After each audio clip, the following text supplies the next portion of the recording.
അപ്പോൾ ഇന്ന് നമ്മൾ നോക്കാൻ പോകുന്നത് 10ാം ക്ലാസ് ഇംഗ്ലീഷിലെ the danger of a single story എന്ന് പറയുന്ന കഥയാണ്. അപ്പോൾ ഇത് എഴുതിയിരിക്കുന്നത് ചിമമാൻഡ നഗോസി അഡിച്ചി എന്ന് പറയുന്ന ഒരു Nigerian നോവലിസ്റ്റാണ്.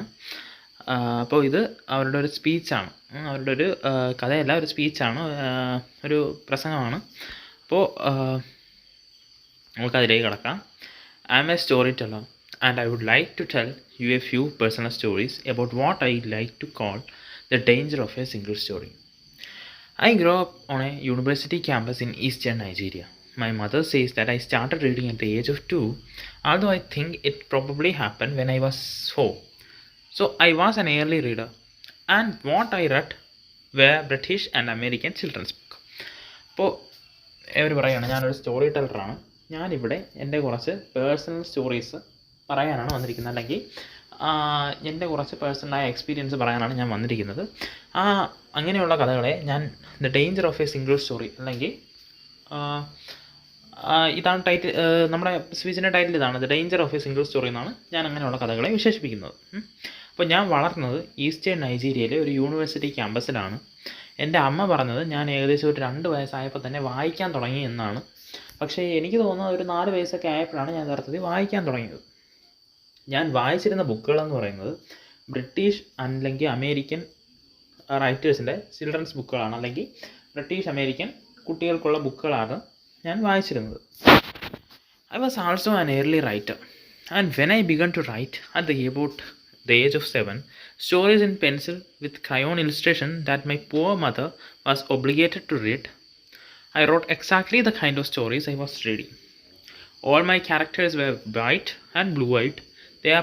They played in the snow, they ate apples, and they talked a lot about weather. How lovely it was that the sun had come out. But I had never been outside Nigeria. We didn't have snow. We ate mangoes. We never talked about weather because there was no need to.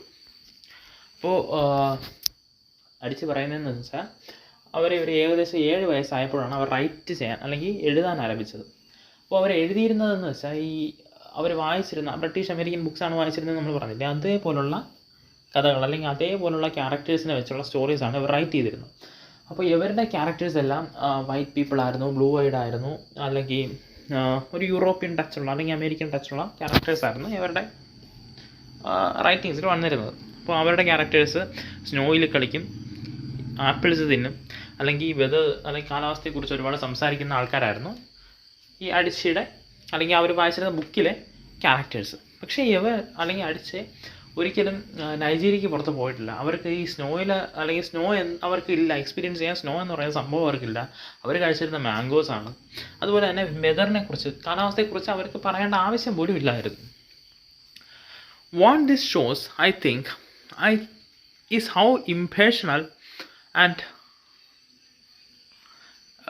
vulnerable we are in the face of a story, particularly as children, because all I have read were books in which characters were foreign. I had become convinced that the books by their very nature had to have foreigners in them and had to be about things which I could not personally identify. Now things changed when I discovered African books. There weren't many of them available, and they weren't quite as easy to find as foreign books. But when I read Chinua Achebe and Kamala Lay, I realized that people like me, girls with skin color of chocolate, whose kinky hair could not form ponytails, could also exist in literature. I started to write about things I recognized. I love the American and British books I read. They stirred my imagination and opened new worlds for me. But African writers saved me from having a single story of what books are. അപ്പോൾ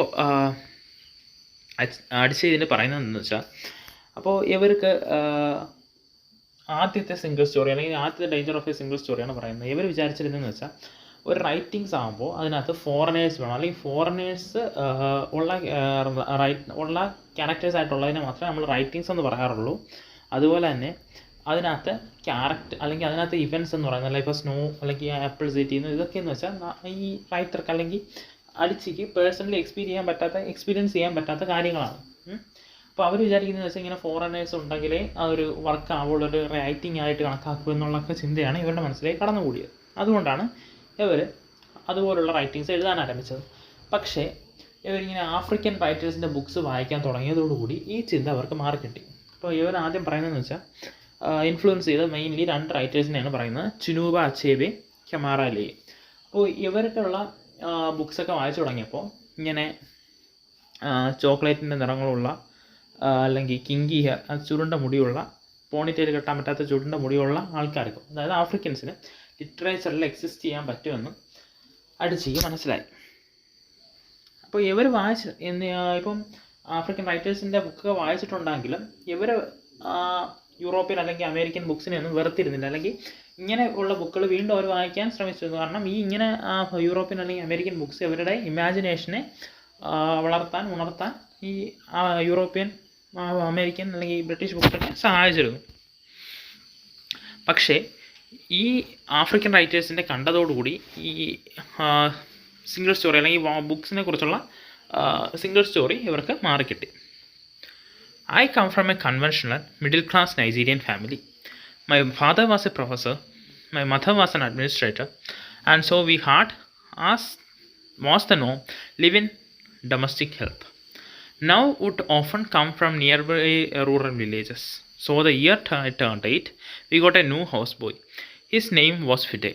The only thing my mother told us about him was that his family was very poor. My mother sent yams and rice and our old clothes to his family. And when I didn't finish my dinner, my mother would say, "Finish your food. Don't you know? People like Fide's family have nothing." So I felt enormous pity for Fide's family.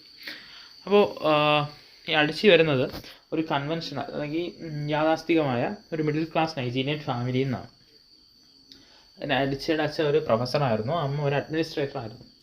അപ്പോൾ നല്ല ഉയർന്ന ജോലി ഉള്ളവർക്ക് കൊണ്ട് തന്നെ ഇവർക്ക് rural help അല്ലെങ്കിൽ domestic help അല്ലെങ്കിൽ ആ വില്ലേജിലുള്ളവർക്ക് ഹെൽപ്പ് ചെയ്യുമായിരുന്നു. അങ്ങനെ ഈ അടിച്ചിക്ക് ഏകദേശം 8 വയസ്സ് പ്രായമായപ്പോൾ ഇവരുടെ വീട്ടിൽ സഹായിക്കാൻ വേണ്ടി ഒരു ബോയ് വന്നു. ആ ആളുടെ പേരാണ് ഫിഡെ, ഒരു പയ്യൻ.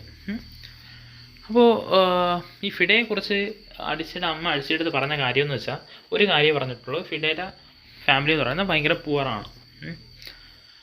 അടിച്ചിയുടെ അമ്മ സാധനങ്ങൾ, ഭക്ഷണങ്ങളും അതുപോലെ തന്നെ പഴയ തുണികളും എല്ലാം ഫിഡയുടെ ഫാമിലിയിലേക്ക് അയച്ചു കൊടുക്കുമായിരുന്നു.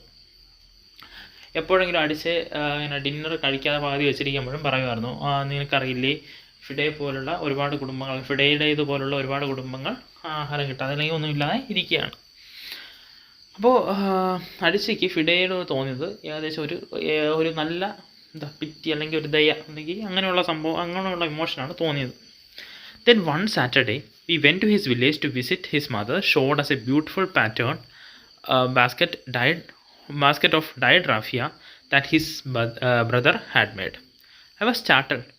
I had not occurred to me that anybody in his family could actually make something. All I had heard about them was how poor they were, so that it had become impossible for me to see them as anything else but poor. This poverty was my single story of them. അപ്പോൾ ഒരു ശനിയാഴ്ച ഈ അടിച്ചയുടെ family ഫിഡയുടെ ഫാമിലിയെ കാണാൻ പോവുകയാണ്. അപ്പോൾ അവിടെ വെച്ച് ഫിഡയുടെ അമ്മ ഇവർക്കൊരു ബ്യൂട്ടിഫുൾ ആയിട്ടുള്ള ഒരു ബാസ്ക്കറ്റ് കാണിച്ചു കൊടുത്തു, അല്ലെങ്കിൽ ഒരു ബാസ്ക്കറ്റ് എന്ന് വെച്ചാൽ അറിയാമല്ലോ, ആ സംഭവം കാണിച്ചു കൊടുത്തു. ഇത് ഫിഡയുടെ ബ്രദർ ഉണ്ടാക്കിയ ബാസ്ക്കറ്റായിരുന്നു. ഉണക്കിയ റഫിയ എന്ന് വെച്ചാൽ ഒരു പ്ലാന്റാണ്, അത് വെച്ചാണ് ഉണ്ടാക്കിയത് ഈ basket.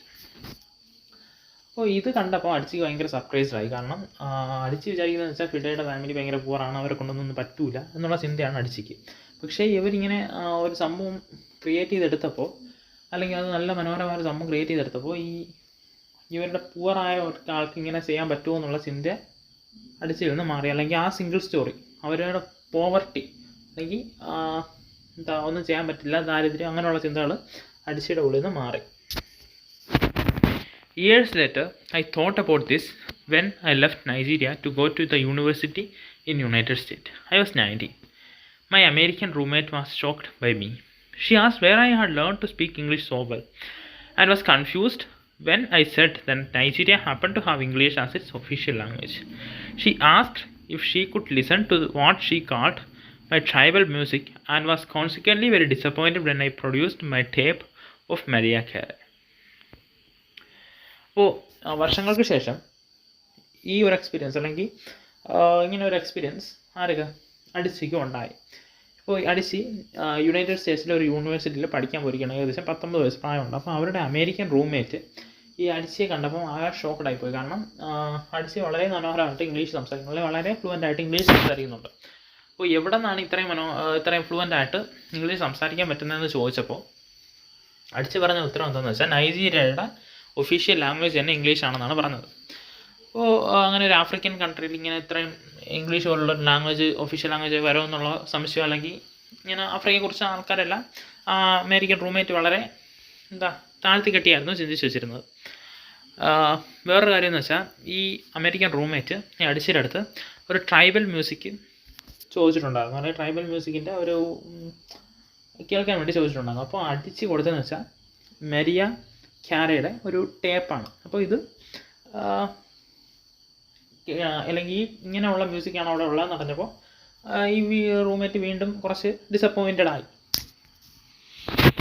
She had felt sorry for me even before she saw me. Her default position towards me as an African was a kind of patronizing, well-meaning pity. My roommate had a single story of Africa. In this single story, there was no possibilities of Africans being similar to her in any way. No possibility of feelings more complex than pity. No possibility of a connection as humans equal. അപ്പോൾ ഈ അടിച്ചയെ കാണുന്നതിന് മുമ്പ് തന്നെ ഈ റൂംമേറ്റിന് അവരെക്കുറിച്ചൊരു ചിന്താ രീതി ഉണ്ടായിരുന്നു. അല്ലെങ്കിൽ ആഫ്രിക്കനാണ്, കുറച്ച് പിറ്റി അല്ലെങ്കിൽ കുറച്ച് ദൈവമൊക്കെ തോന്നിയുള്ള ഒരു ചിന്തയായിരുന്നു ഈ റൂംമേറ്റിന് ഉണ്ടായിരുന്നത്. അപ്പോൾ അവർ വിചാരിക്കുന്നതെന്ന് വെച്ചാൽ ആഫ്രിക്കയെക്കുറിച്ച് ആ റൂംമേറ്റിനൊരു സിംഗിൾ സ്റ്റോറി ഉണ്ട്. ആഫ്രിക്ക ഇങ്ങനെ മാത്രമേ ആവാൻ പാടുള്ളൂ, അല്ലെങ്കിൽ ഇതാണ് ആഫ്രിക്ക എന്നുള്ള കുറച്ച് ചിന്തകൾ ഇവർക്കുണ്ട്. അപ്പോൾ ഇതൊന്നുമല്ല, ഇവരും അമേരിക്കൻസിനങ്ങളൊക്കെ ഇംഗ്ലീഷ് സംസാരിക്കുന്നുണ്ട് എന്നൊക്കെ അറിഞ്ഞപ്പോൾ അവർക്ക് ആ സിംഗിൾ സ്റ്റോറി അല്ലെങ്കിൽ ആ ഒരു ചിന്ത മാറി. I must say that before I went to US, I didn't consciously identify as African. But in the US, whenever Africa came up, people turned to me. I did come to embrace this new identity, and in many ways I think of myself now as African. Although I still get quite irritable when Africa is referred to as country. After I had spent some years in the US as an African, I began to understand my roommate's response to me. If I had not grown up in Nigeria, and if all I know about Africa were from popular images, I too would think that Africa was a place of beautiful landscapes, beautiful animals, and incomprehensible people unable to speak themselves and waiting to be saved by a kind white foreigner. I would see Africans in the same way that I, as a child, had seen Fide's family. അപ്പോൾ ഈ United സ്റ്റേറ്റ്സിലെ കാലഘട്ടത്തിൽ വെച്ചാണ് ഇവർ സ്വയം ഒരു ആഫ്രിക്കനാണ് എന്ന് തിരിച്ചറിയുന്നത്, അല്ലെങ്കിൽ അടിച്ച് സ്വയം തിരിച്ചറിയുന്ന അവരൊരു ആഫ്രിക്കനാണെന്ന്. കാരണം US എവിടെ ആഫ്രിക്കൻസ് ഒന്ന് എമേർജ് ചെയ്താലും ഈ പീപ്പിൾ ഇവർക്ക് നേരെ തിരിയും, ഒരു ആഫ്രിക്കൻ എന്ന നിലയിൽ ഇവർക്ക് നേരെ തിരിയും. അപ്പോൾ പക്ഷേ ഇവർക്ക് ഈ ആഫ്രിക്ക ഒരു നേഷനായിട്ട് അല്ലെങ്കിൽ ഒരു രാജ്യമായിട്ട് കാണുന്നതിൽ ഇവർക്ക് ഒട്ടും താല്പര്യമില്ല. ആഫ്രിക്ക എന്ന് പറയുന്ന ഒരു കോണ്ടിനെൻ്റാണ്. അപ്പം അവർ രാജ്യമായിട്ട് കാണുന്നതിൽ ഒട്ടും താല്പര്യമില്ല. ഈ കുറച്ച് കാലം കഴിഞ്ഞപ്പോൾ US കുറച്ച് കാലം കഴിഞ്ഞപ്പോൾ ഈ അമേരിക്കൻ റൂംമേറ്റിന് തൻ്റെയോടുള്ള ആറ്റിറ്റ്യൂഡ്, അല്ലെങ്കിൽ തന്നെക്കുറിച്ച് എന്താണ് ചിന്തിക്കുന്നത്, അല്ലെങ്കിൽ ആഫ്രിക്കയെക്കുറിച്ച് എന്താണ് ചിന്തിക്കുന്നതെന്ന് അടിച്ചിക്ക് മനസ്സിലായി. ഇപ്പോൾ അടിച്ചിയും നൈജീരിയയിലല്ല വളർന്നതെങ്കിൽ, അല്ലെങ്കിൽ നൈജീരിയയിലല്ല ഡെവലപ്ഡ് ആയത്, വേറെ എവിടെയെങ്കിലും അല്ലെങ്കിൽ പുറത്തെവിടെയെങ്കിലും ആയിരുന്നുവെങ്കിൽ അടിച്ചിയും ഇങ്ങനെ തന്നെ ചിന്തിച്ചേനെ. ആഫ്രിക്കയെക്കുറിച്ച് പുറം ലോകത്തുള്ളവർ എങ്ങനെ ചിന്തിക്കുന്നോ അങ്ങനെ തന്നെ ചിന്തിച്ചേനെ. എങ്ങനെ ബ്യൂട്ടിഫുൾ ലാൻഡ്സ്കേപ്പ്, മനോഹരമായ പ്രകൃതിയുള്ള, ഒരുപാട് മനോഹരമായ അനിമൽസ് ഉള്ള, അല്ലെങ്കിൽ സ്വയം ഒന്നും രക്ഷപ്പെടാൻ പറ്റാത്ത ഏതെങ്കിലും ഫോറിൻ വന്ന് ഹെൽപ്പ് ചെയ്ത് രക്ഷപ്പെടുത്തിക്കൊണ്ട് പോവേണ്ട തരത്തിലുള്ള ആൾക്കാർ താമസിക്കുന്ന ഒരു പ്രദേശമായിട്ട് ആഫ്രിക്കയെ ആരും കണ്ടേനെ? ഈ അടിച്ചിയും കണ്ടേനെ. ഒരു പക്ഷേ നൈജീരിയയിൽ അല്ലായിരുന്നുവെങ്കിൽ. അവർ തന്നെ എക്സാമ്പിൾ പറയുന്നുണ്ട്, അടിച്ചി എങ്ങനെയാണോ ഫിഡയുടെ ഫാമിലിയെ കണ്ടത് അതുപോലെ തന്നെ അടിച്ചി ആഫ്രിക്കയെ കണ്ടേനെ. അടിച്ചി ആഫ്രിക്കയ്ക്ക് പുറത്തായിരുന്നു എങ്കിൽ. I began to realize that my American roommate must have throughout her life seen and heard different versions of this single story. A professor once told me that my novel was not authentically African. I did not know what African authenticity was. The professor told me that my characters were too much like him. An educated and middle-class man, my characters drove cars, they were not starving before, therefore they were not authentically African. അപ്പോൾ ഈ റൂംമേറ്റും American റൂംമേറ്റും ഒരുപക്ഷെ പലയിടത്തു നിന്നും ആഫ്രിക്കയെക്കുറിച്ച് ഇങ്ങനെയുള്ള single stories ആയിരിക്കും കേട്ടിരിക്കുക, അല്ലെങ്കിൽ ഇങ്ങനെയുള്ള കഥകളായിരിക്കും കേട്ടിരിക്കുക. ഒരു ദിവസം ഒരു പ്രൊഫസർ നമ്മുടെ അടിച്ചെടുത്ത് പറയുന്നുണ്ട്, അല്ലെങ്കിൽ അവരുടെ നോവൽ വായിച്ചിട്ട് പറയുന്നുണ്ട്, ഈ നോവൽ ഒതൻറ്റിക്കലി ആഫ്രിക്കൻ അല്ല, അല്ലെങ്കിൽ യഥാർത്ഥത്തിൽ ആഫ്രിക്കൻ നോവലാണെന്ന് പറയാൻ പറ്റില്ല എന്ന് അടിച്ചെടുത്ത് ആ പ്രൊഫസർ പറയുന്നുണ്ട്. കാരണമെന്ന് പറഞ്ഞാൽ ഈ അതിലെ ക്യാരക്ടേഴ്സ് എന്ന് പറയുന്നത് ഈ പ്രൊഫസറിനെ പോലെ തന്നെ ഉള്ള ആൾക്കാരാണ്. എഡ്യൂക്കേറ്റഡ് ആണ്, മിഡിൽ ക്ലാസ് ആണ്, അല്ലെങ്കിൽ അവർ കാർ ഓടിക്കുന്നുണ്ട്, അവർ പട്ടിണി കിടക്കുന്നില്ല. ഇങ്ങനെയൊക്കെ ചെയ്താൽ മാത്രമേ, അല്ലെങ്കിൽ ഇങ്ങനെയുള്ള ക്യാരക്ടേഴ്സ് ഉണ്ടെങ്കിൽ മാത്രമേ ആഫ്രിക്കൻ നോവലാവൂ, അല്ലെങ്കിൽ ഒതൻറ്റിക്കലി ആഫ്രിക്കൻ ആവൂ എന്നുള്ള കാഴ്ചപ്പാടാണ് അവർക്കുള്ളത്. അതായത് ആഫ്രിക്കയിലുള്ളവരൊന്നും എഡ്യൂക്കേറ്റഡ് അല്ല, അല്ലെങ്കിൽ അവർ കാറൊന്നും ഓടിക്കില്ല, അല്ലെങ്കിൽ അവർ എപ്പോഴും വിശന്ന് കിടക്കുകയാണ്. അങ്ങനെയുള്ള ചിന്തകളാണ്, അല്ലെങ്കിൽ അങ്ങനെയുള്ള കണ്ടന്റുള്ള നോവൽസിനെയാണ് യൂറോപ്യൻസ് അല്ലെങ്കിൽ ഈ പ്രൊഫസർ വിചാരിച്ചത് എന്ത് ഒതൻറ്റിക്കലി ആഫ്രിക്കൻ നോവലാണ്. When I learned some years ago that writers were expected to have really unhappy childhood to be successful, I began to think about how I could invent horrible things my parents had done to me. But the truth is that I had a very happy childhood full of laughter and love in a very close-knit family. കുറച്ച് കഴിഞ്ഞപ്പോൾ അടിച്ച് കുറച്ച് കാര്യങ്ങൾ മനസ്സിലാക്കി. അതായത് വളരെ developed അല്ലെങ്കിൽ വളരെ എക്സ്പെക്റ്റേഷനുള്ള റൈറ്റേഴ്സ് എല്ലാം ഒരു അൺഹാപ്പി ചൈൽഡ്ഹുഡിലൂടെ അല്ലെങ്കിൽ സന്തോഷമില്ലാത്ത ഒരു ബാല്യകാലത്തിലൂടെയാണ് കടന്നു വന്നത്. അപ്പോൾ അങ്ങനെയുള്ള എക്സ്പീരിയൻസിലുള്ളതുകൊണ്ടാണ് അവർ മനോഹരമായിട്ട് എഴുതാൻ പറ്റുന്നത് എന്നൊക്കെയുള്ള ചിന്തകൾ അടിച്ചിക്കും വന്നു. അങ്ങനെ അടിച്ചിരുന്ന് ആലോചിക്കുകയാണ് എന്ത് തൻ്റെ ബാല്യകാലത്ത് ഇങ്ങനെയുള്ള എന്തെങ്കിലും ഉള്ള ദുരനുഭവങ്ങളും കാര്യങ്ങളൊക്കെ ആലോചിക്കുകയാണ്. പക്ഷേ അങ്ങനെയുള്ള ഹൊറിബിളായിട്ടുള്ള കാര്യങ്ങളൊന്നും അടിച്ച് കണ്ടെത്താൻ പറ്റില്ല. കാരണം ഇവരൊരു നല്ല ക്ലോസ് നിറ്റ് ആയ ഫാമിലി, അല്ലെങ്കിൽ നല്ല സ്നേഹത്തോടും അഫെക്ഷനോടും കൂടിയാണ് വളർന്നത്. But I also had grandfathers who died in refugee camps. My cousin Polly died because he could not get adequate health care. One of my close friends, Oklahoma, died in a plane crash because of fire trucks did not have water. I grew up under repressive military governments that devalued education so that sometimes my parents were not paid their salaries. പക്ഷേ കുറച്ച് കഴിഞ്ഞപ്പോൾ ഇവർക്ക് കുറച്ച് points കിട്ടി. അതായത് ഇവരുടെ grand fathers എല്ലാം refugee camp, അഭയാർത്ഥി ക്യാമ്പുകളിൽ മരിച്ചിട്ടുണ്ടായിരുന്നു. അല്ലെങ്കിൽ ഇവരുടെ ഒരു കസിൻ പോളി ഇങ്ങനെ അല്ലെങ്കിൽ അഡ്വക്കേറ്റ് അല്ലെങ്കിൽ നല്ല രീതിയിലുള്ള ചികിത്സ കിട്ടാതെയാണ് മരിച്ചത്. ഇവരുടെ ഒരു ക്ലോസ് ഫ്രണ്ട് ഒക്ലഹോമ ഒരു പ്ലെയിൻ ക്രാഷിൽ പെട്ടാണ് മരിക്കുന്നത്. പക്ഷേ ഈ പ്ലെയിൻ ക്രാഷിൽ നിന്ന് രക്ഷപ്പെടുമായിരുന്നു. അങ്ങനെ ഫയർ ട്രക്സിൽ അല്ലെങ്കിൽ തീ അണയ്ക്കാനുള്ള വെള്ളം ഈ ഫയർഫോഴ്സിൻ്റെ വണ്ടിയിൽ ഉണ്ടായിരുന്നെങ്കിൽ രക്ഷപ്പെടുമായിരുന്നു. പക്ഷേ അങ്ങനെ ആ വെള്ളം പോലും ഇല്ലാത്തതുകൊണ്ടാണ് ഇവർ ഒക്ലഹോമ തീയിൽപ്പെട്ട് മരിക്കുന്നത്.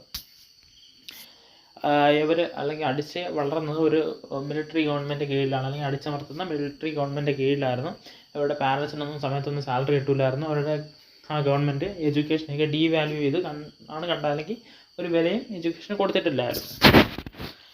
All of these stories make me who I am.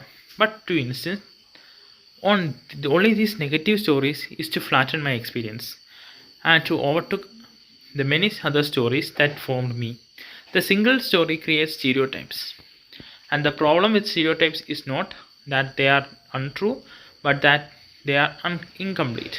They make one story become the only story. അപ്പോൾ അടിച്ച് പറയുന്നതെന്ന് വെച്ചാൽ ഇങ്ങനെയുള്ള കഥകളെല്ലാമാണ് എന്നെ ഞാനാക്കിയത്.